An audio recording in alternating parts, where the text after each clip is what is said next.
Jaden McDaniels is one of the strangest defenders to go against in the NBA because a lot of time when you study him, it feels like you've beaten him. You turn the corner, you get downhill, you think you've won the drive, and then suddenly the shot just disappears. McDaniels is 6'9 with a 7-foot wingspan, second team all defensive player, and a huge part of Minnesota's elite defenses. But what makes him special isn't how often he steals the ball, it's how tough he is to get a good look against.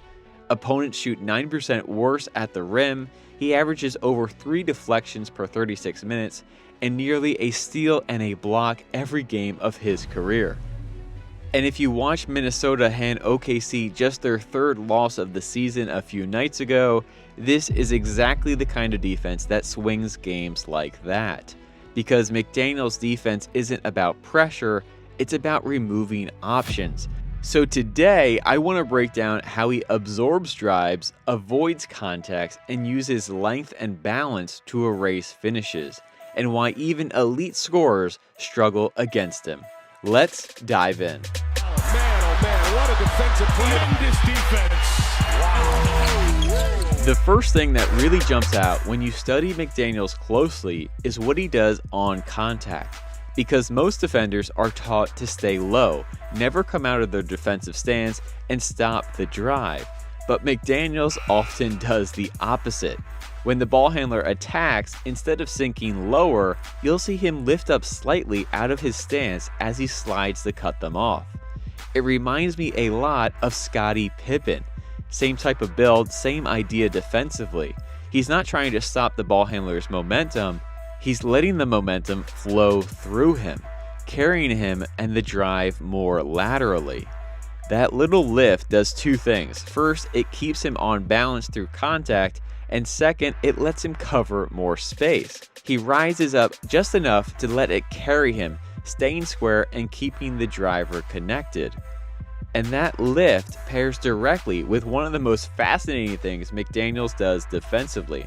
A lot of the time, he almost pulls the chair on drives as they attack the rim, reinforcing this idea of not meeting the drive with contact, but evading it. This means that when the offensive player goes searching for contact, especially guys who want to bump, power through, or draw fouls, McDaniels hollows out his body.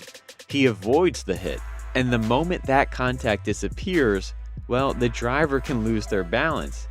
And even if they're lucky enough to stay on balance, you're getting swallowed up by a guy with a 7-foot wingspan, and there are few options remaining.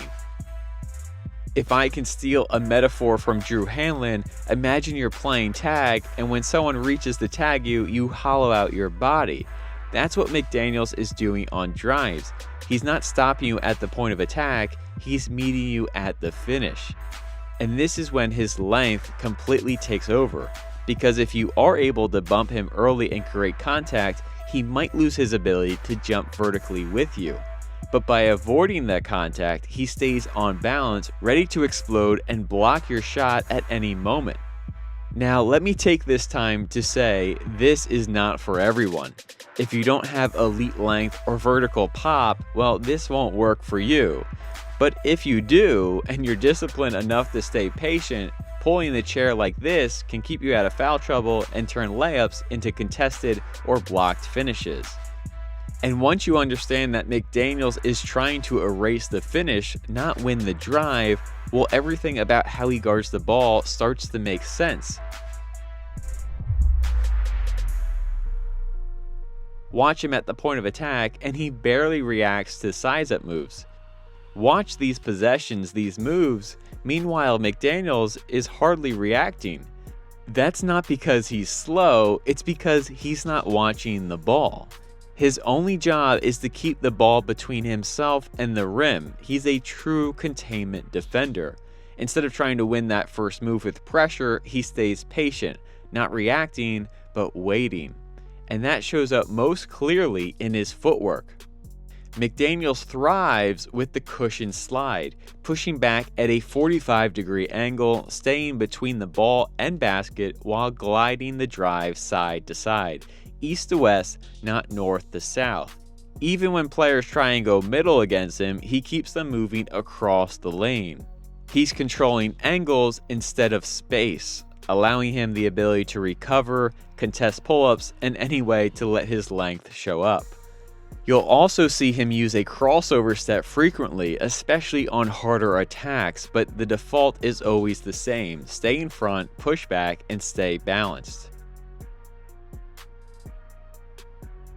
And this is where his footwork turns into something we saw with Davion Mitchell.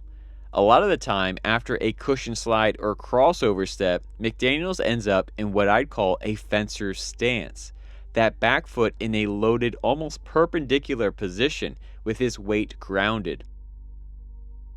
And that position matters, especially against guys who are trying to pull up against you.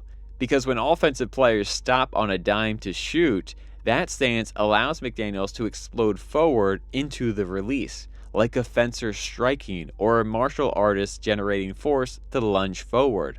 That's why he's able to contest and even block jump shots that most defenders can't reach. But don't mistake that for him chasing the shot. He's just attacking the release point. And this is why his defense doesn't always show up as highlights, but he still destroys possessions. He doesn't gamble, he rarely reaches, but he makes players uncomfortable. His hands are always active. Whether he's guarding the ball, sitting in the gap, or recovering in a pick and roll, one hand is almost always in the passing lane. A lot of turnovers he forces don't even get credited to him. They show up as bad passes, maybe unforced turnovers. And yes, a 7-foot wingspan helps, but there are plenty guys in the NBA with long arms who don't generate the same level of deflections or disruptions with their hands. The difference is discipline. And maybe the most important lesson any defender can take from McDaniels' defense is that he never assumes the play is over. A lot of defenders get beat and immediately peel off to find the next assignment. McDaniels doesn't. He pursues relentlessly.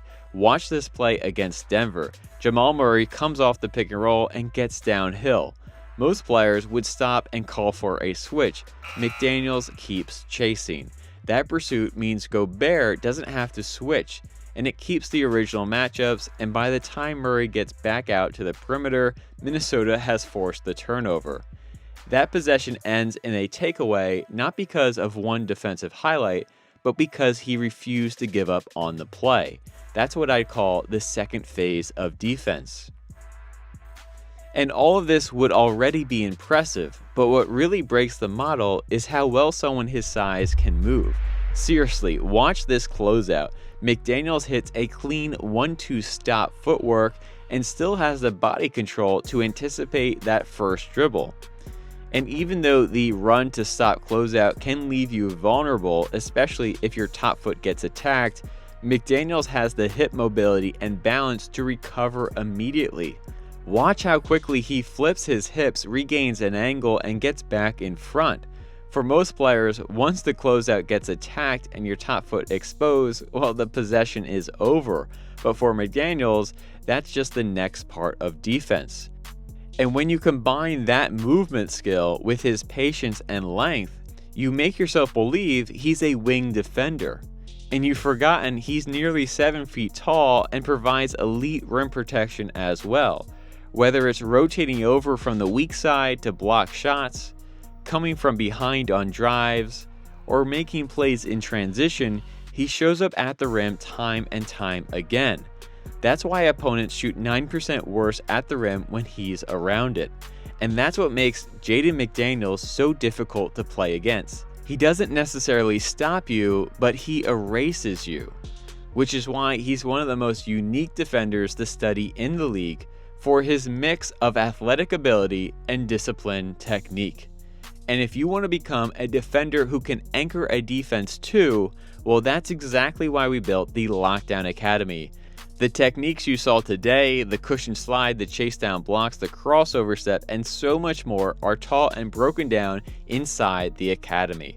Link is in the description below.